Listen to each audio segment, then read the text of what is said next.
વડોદરા શહેરના સંગમ 4 રસ્તાથી એરપોર્ટ જતા મુખ્ય રોડ પર ગાંધી પાર્ક પાસે ઊંડો અને ભોંયરા જેવો ભૂવો પડ્યો છે।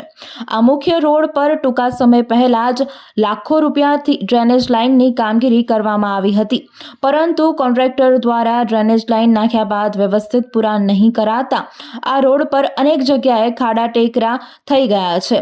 આખો રોડ ખાડા ટેકરાવાળો બની ગયો છે। ડ્રેનેજ લાઇનની કામગીરી કરી તે મુખ્ય રોડ પર માનનીય ધારાસભ્ય શ્રી મનીષાબેન વકીલની ઓફિસ આવેલી છે અને તેમના જ ઓફિસની બહાર ભૂવો પડ્યો છે। વડોદરા મહાનગરપાલિકાના અધિકારીઓના સુપરવિઝનના અભાવના કારણે કોન્ટ્રાક્ટરો દ્વારા કામોમાં ગેરરીતિ આચરવામાં આવે છે અને જે રીતે કામગીરી પૂર્ણ કરી પુરાણ કરવાનું હોય તેવી રીતે પુરાણ કરતા નથી, જેના કારણે વડોદરા શહેરમાં ભૂવા પડે છે। ત્યારે જ વડોદરા શહેરને ભૂવા નગરી ઉપનામ મળ્યું છે। ટૂંકા સમય પહેલા જ વડોદરા શહેરના વોડા સર્કલ ખાતે મસ્ત મોટો ભૂવો પડ્યો હતો। હાલમાં પણ આ ભૂવાનું રિપેરિંગ કામ કરવામાં આવ્યું નથી। આ રીતે વીઆઈપી રોડ પર નાગરિકો માટે આ મુખ્ય રોડ છે, ત્યાં અવરજવર કરવામાં પણ તકલીફ પડી રહી છે। વડોદરા મહાનગરપાલિકાના શાસનમાં બેઠેલા સત્તાધીશો દ્વારા કોન્ટ્રાક્ટરો સામે પગલાં ભરવા જોઈએ અને અન્ય કામગીરીના વર્ક ઓર્ડર પણ આપવા જોઈએ નહીં, તેવું સામાજિક કાર્યકર અતુલ ગામેજી દ્વારા જણાવવામાં આવ્યું હતું।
વડોદરા શહેરનો સંગમ 4 રસ્તાથી એરપોર્ટ જતો મુખ્ય રોડ છે।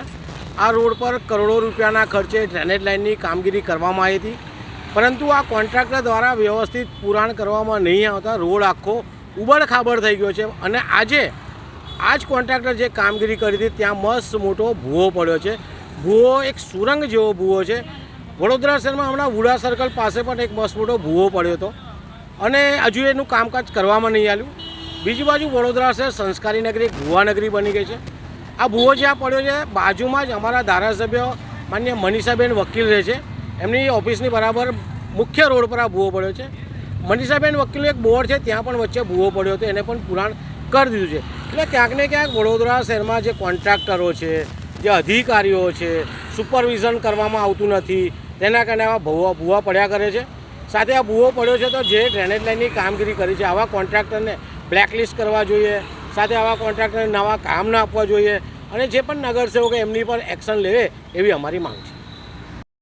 વડોદરાના સમાચાર જુઓ તથા આપણી ચેનલને સબસ્ક્રાઇબ કરો અથવા સંપર્ક કરો।